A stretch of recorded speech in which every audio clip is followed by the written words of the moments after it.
anos atrás, irmãos, quando nós saímos da Central, após congregar aqui quase 2 anos, e irmos para a igreja do Arroio Dourado, uma das coisas que eu e minha esposa mais sentimos falta é essa comunhão de adoração. Foi difícil até nós se adaptarmos, mas estou muito feliz por retornar novamente a este lugar e sentir que essa igreja cada vez mais continua desenvolvendo na adoração, no louvor. E nada melhor, irmãos, do que estarmos neste lugar e podermos ter a convicção, a certeza de que o Espírito Santo de Deus está aqui no nosso meio. Amém, irmãos?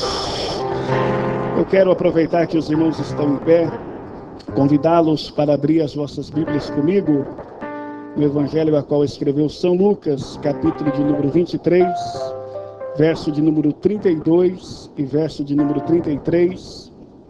E depois nós vamos ler o versículo de número 39 até o versículo de número 43. Louvar a Deus pela vida do pastor Ageu, que nos concedeu essa oportunidade de estarmos aqui. Lucas, capítulo de número 23, verso 32, verso 33 e depois 39 até o final do texto, que é o versículo de número 43. Nós vamos falar sobre o seguinte tema: o dom da escolha. E para tanto vamos ler os 2 versículos.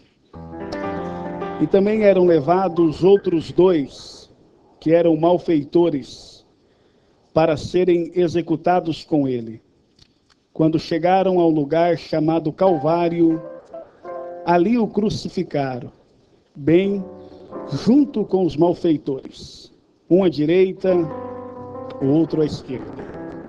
Verso 39, um dos malfeitores crucificados blasfemava contra ele, dizendo: não és tu o Cristo? Salva-te a ti mesmo e a nós também.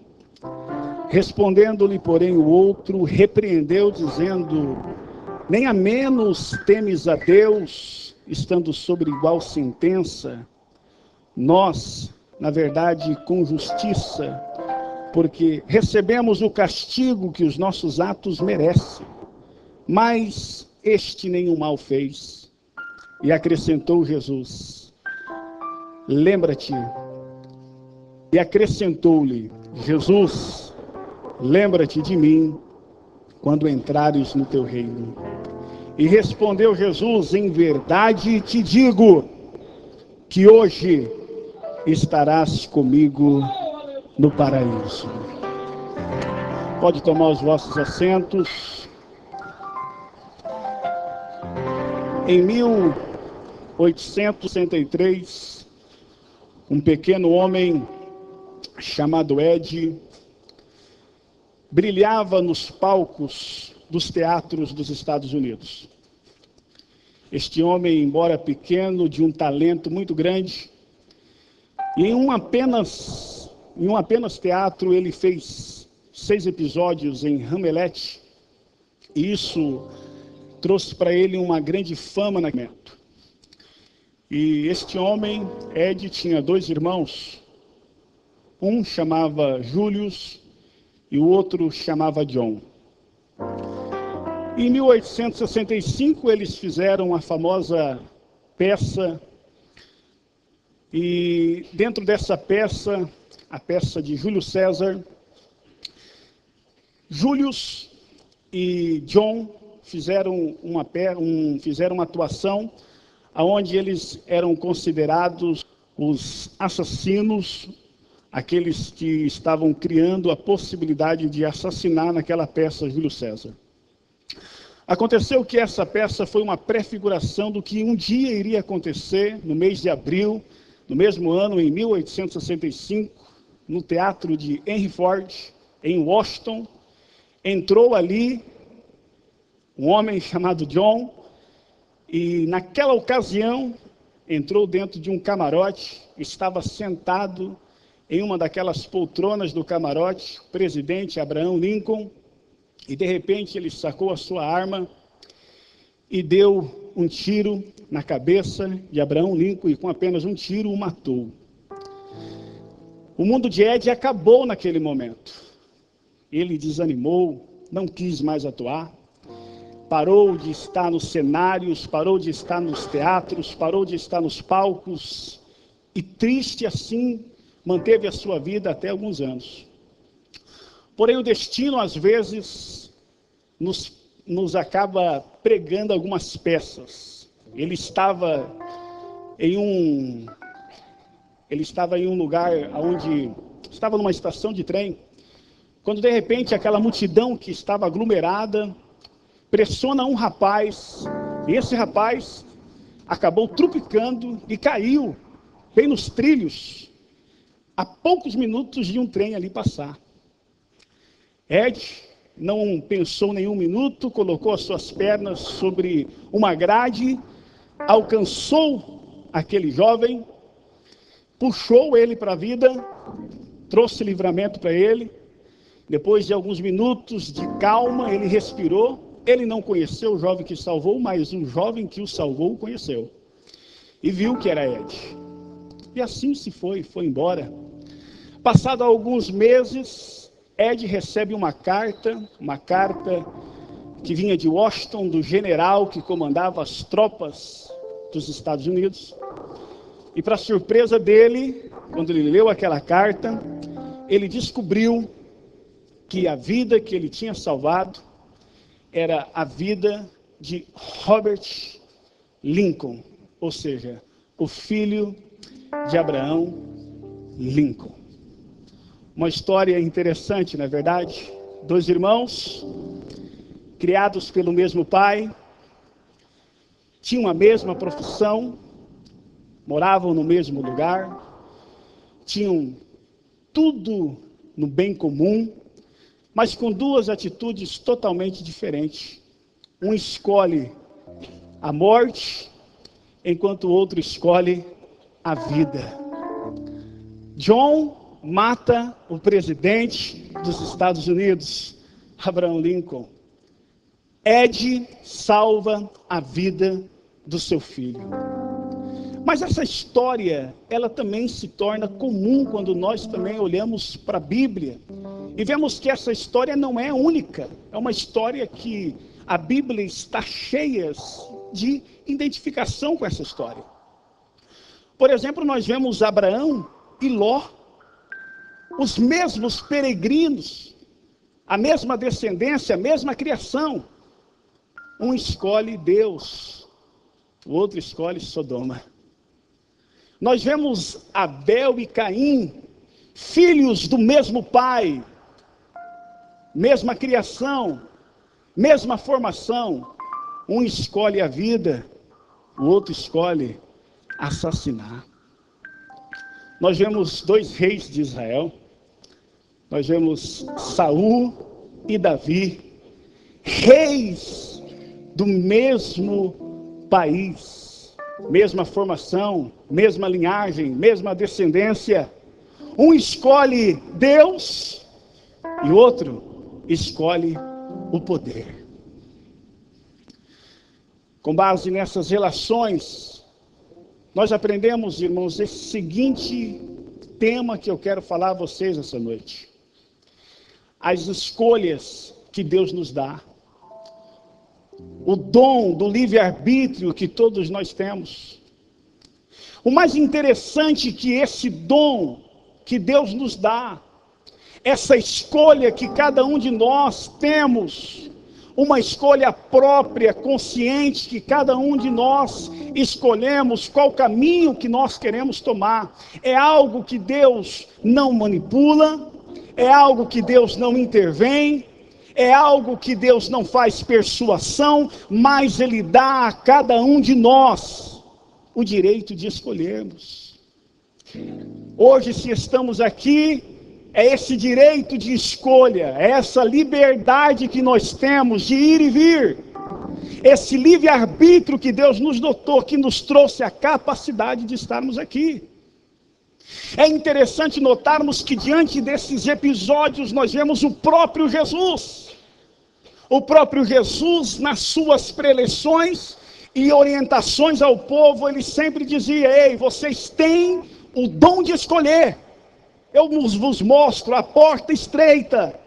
Eu vos mostro a porta larga, qual vocês querem escolher? Em outra ocasião ele diz, vocês estão vendo esse caminho? Esse é o caminho largo, esse é o caminho estreito, em qual vocês querem ir?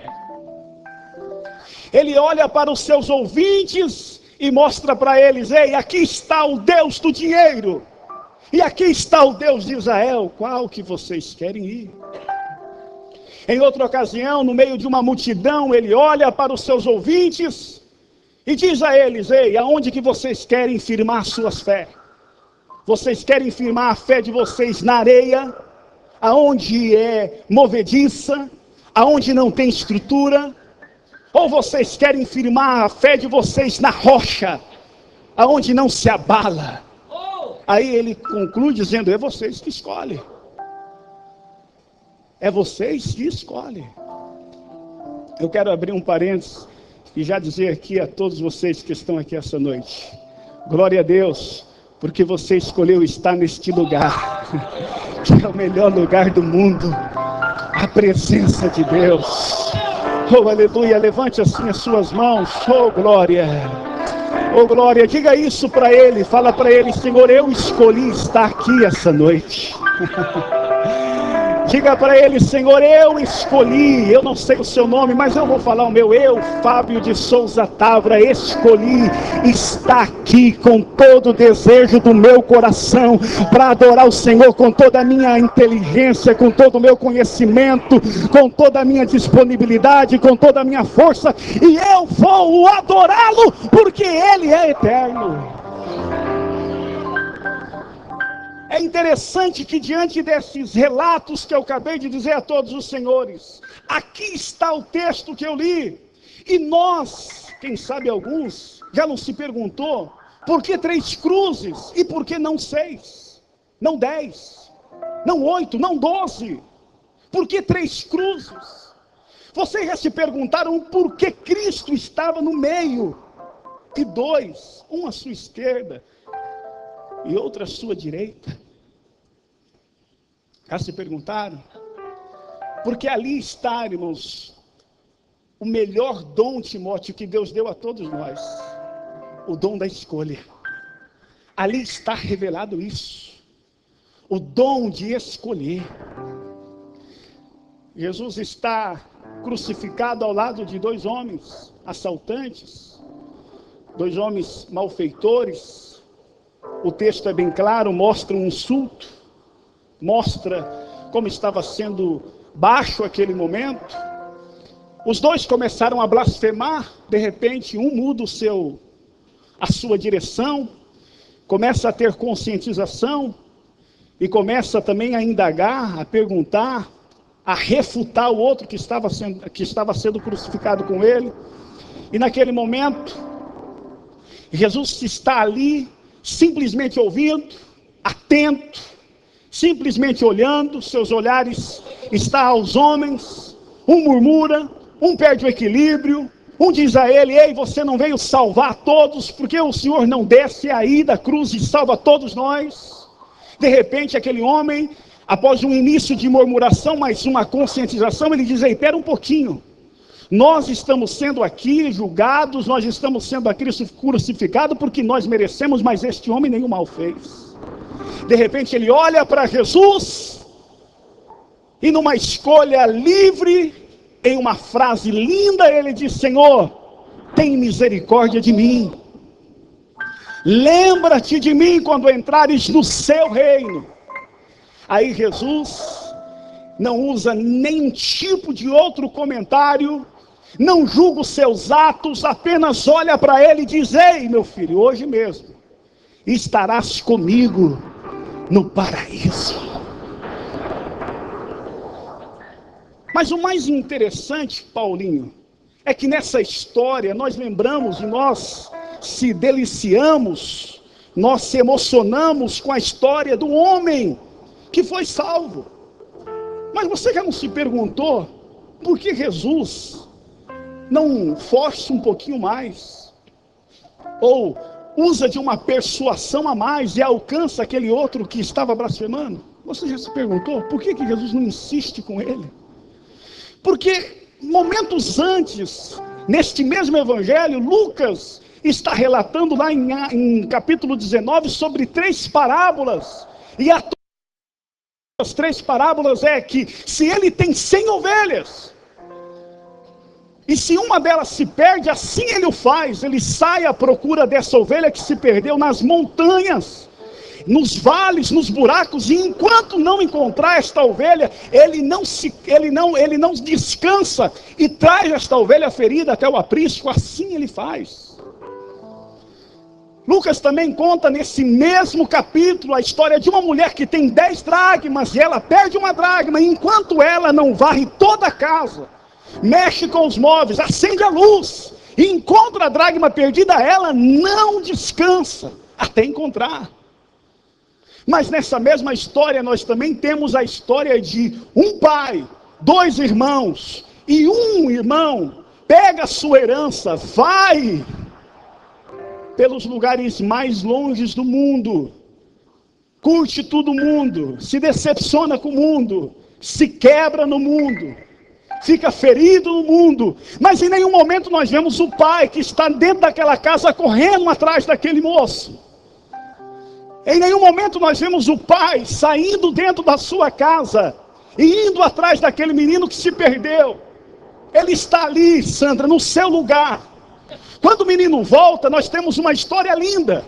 Quando o menino se conscientiza que ele pecou e ele volta a Deus, nós temos ali um episódio lindo. Um pai amoroso que está na porta, à espera daquele menino que se arrebentou no mundo, com os braços abertos e com toda a disposição para dar uma festa e restaurar a vida daquele menino.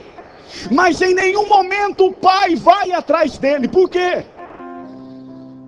Quando Jesus conta a história da ovelha que se perdeu, essa ovelha se perdeu por causa de irresponsabilidade, Júlio. Quando nós vemos a história da mulher que perdeu a dracma, foi por irresponsabilidade. Mas a história do filho pródigo foi intencionalmente uma escolha dele. Ele escolheu ir. Ele escolheu ir. Ele escolheu sair da casa do pai. Ele escolheu, irmãos. Ele escolheu. E sobre o dom de escolha, Deus não interveio. Sobre as suas decisões, Deus não intervém. Ele permitirá você tomar as decisões que você quiser. Ele permitirá você tomar as escolhas que você quiser. Quando ele está diante da multidão, isso lá em Deuteronômio capítulo 28. Depois do povo conquistar a promessa da terra, ele olha para o povo e diz assim: eu coloco diante de vocês a vida e a morte. O que vocês vão escolher? Eu coloco diante de vocês a bênção e a maldição. O que vocês vão escolher? Dom da escolha ele nos dá. Oh, aleluia.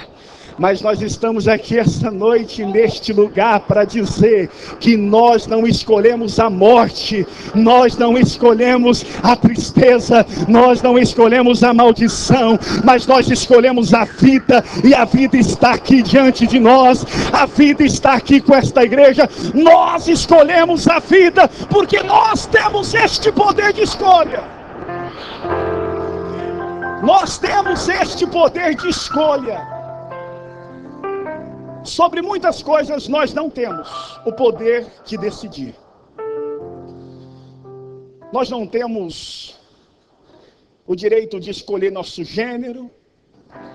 Assim nós nascemos. Não temos o poder de escolher a cor dos nossos olhos, do nosso cabelo, o país que nós queríamos que nós nascêssemos. Nós não temos direito de escolha sobre muitas coisas.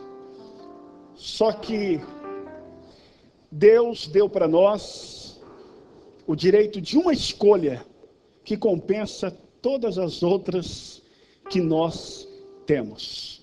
A escolha da vida eterna. Você pode ter uma vida injusta diante de muitas escolhas que você não tem o poder. Você pode chegar aqui e dizer: pastor Ageu, eu me sinto injustiçado porque eu não tive escolha de nascer no lugar que eu queria. Pastor, eu não tive escolha de nascer rico. Eu não tive escolha de ter os meus pais e dar condições de ter uma faculdade que eu queria ter. Eu não tenho esse direito, pastor Ageu. E eu concordo com você. Você não teve esse direito. Você não escolheu isso. Mas uma coisa Deus deu para você escolher. Nós não temos muitos votos sobre as coisas que acontecem aqui no mundo. Injustiças, decepções, erros. Só que uma Deus nos deu, que é a escolha eterna. E essa escolha é tão poderosa. Nós não temos o domínio, o controle de quem sabe como governar uma vida de 80, 90, 100 anos para aqueles que assim alcançam essa idade. Mas uma coisa eu sei, queridos, que se você escolher Jesus, que se você escolher a vida, a eternidade estará garantida para você e para a sua família. Oh, aleluia! Oh, aleluia! É por isso que essa noite, ao nós pegarmos o pão, pegarmos o vinho, em comunhão participarmos deste ato tão enigmático para a nossa igreja, para a história do cristianismo, nesse momento de comunhão que nós estivermos celebrando, relembrando a morte do Senhor, uma morte que foi, queridos, por causa de mim, por causa de você, por causa deste direito de escolha, Senhor. E esse direito de escolha consegue transcender o natural. Esse direito de escolha consegue garantir para nós e a nossa família uma eternidade maravilhosa. Quando nós estivermos neste momento, não vamos estar tímidos, não vamos estar envergonhados. Vamos fazer a exemplo aqui do JJ, que se delicia ao tocar o teclado. Vamos celebrar nossa alma diante de Deus, porque nós tivemos a escolha certa de estar diante da vida. O interessante é que as escolhas que às vezes nós temos, são escolhas que nos traz erros, e muitos erros assim cometemos nas nossas decisões. Erros. Eu tenho certeza que aquele homem que teve uma escolha só, antigamente ele teve muitas escolhas erradas. Escolheu os amigos errados, escolheu a prática errada, escolheu os caminhos errados. Mas uma escolha só, uma escolha, compensou todas as outras escolhas erradas que ele fez na vida. Eu não sei como está o panorama da construção da vida sua, individual, coletiva, familiar, não sei. Dom de escolha, o dom que Deus nos dá. Eu não sei que se nesse momento dessa pregação, na sua mente aí, você está se conscientizando. Poxa vida, realmente eu tenho que concordar com o pastor. Eu tive muitas decepções, mas eu poderia ter escolhido outro caminho. Concordo contigo. De repente, que se você tivesse escolhido outros caminhos, a tua vida seria realmente diferente. Talvez você está aí nesse coração apertado, conscientizando de muitos erros que a sua vida praticou, muitos caminhos esquizofrênicos e errados que você pegou. Mas lembre-se, quando nós estamos diante de Jesus, apenas uma escolha certa pode compensar todas as escolhas erradas que nós cometemos. Jesus olhou para ele e diz: meu filho, hoje mesmo estarás comigo no paraíso. Ele não falou para ele: ei, você vai ressuscitar comigo e daí nós vamos se batizar. Ele não olhou para ele e disse: ei, você vai ressuscitar comigo, eu vou te dar para você uma lista enorme de regras para você seguir. Ele não olhou para ele e disse: ei, você vai ter que agora ter o equivalente aos anos de erro da sua vida. Quantos anos você errou? 10 anos. 15 anos. Jesus, eu já ando com a turma errada faz 10 anos. Faz 10 anos que eu roubo as ruas de Jerusalém. Faz 10 anos que eu roubo a marcenaria do seu pai. Faz 10 anos. Então, para você ser justificado, agora você vai ter que 10 anos andar com os apóstolos e evangelizar aqui em Judeia, Samaria. 10 anos você vai ter que pregar, 10 anos você vai ter que orar, 10 anos você vai ter que fazer penitência. Nada disso! Jesus olhou para ele e falou assim: meu filho, hoje mesmo você estará comigo no paraíso eterno. Imagine ele nesse momento que ele está fazendo, adorando a Jesus, desfrutando daquele lugar por causa de uma escolha. E essa noite, essa mensagem, além de ser informativa, além de ser pedagógica, além de ser instrutiva, ela também pode ser profética e revigorante na sua vida. Essa noite é uma oportunidade para todos nós. Equívoco meu de pensar que é uma oportunidade para você, é uma oportunidade para todos nós. Uma oportunidade de construção. Uma oportunidade de retomar o governo da nossa vida. Uma coisa eu quero te conscientizar aqui essa noite. Pastor, escolhas são direitos humanos. Olhe para mim, para os meus olhos, e conscientiza dessa verdade. Não haverá persuasão, manipulação, estratégia para roubar o direito que você tem. Você tem o direito. Você domina isso. Deus te dotou você disso. É a sua escolha. Lembra daquele programa que o repórter terminava dizendo: é você que decide? É isso mesmo, é você que decide. Você que decide os caminhos que você quer ir. Você que decide aonde que a sua fé tem que estar sustentada. Você que decide se você escolhe o bem e o mal. Você que decide os caminhos que você quer que tomar. É você que decide. E na sua decisão nós temos um Espírito Santo que habita aqui, que nos instrui. É diferente desse espírito que se prega por aí, que é poder, que é magia. O Espírito não é isso. O Espírito é amigo, companheiro. E ele não desce, ele está aqui.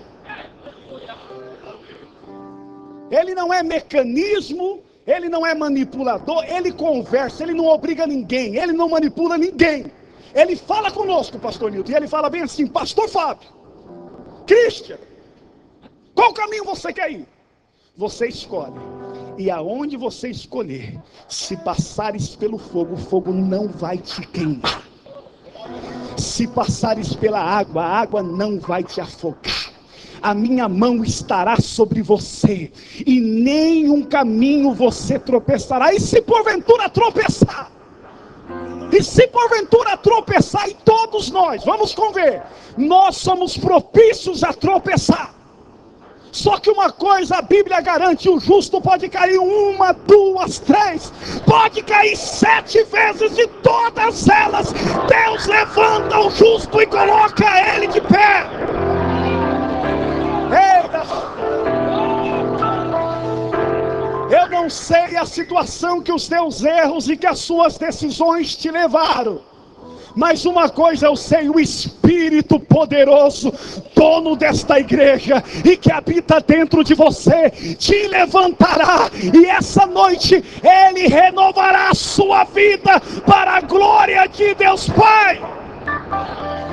Fique de pé juntamente comigo.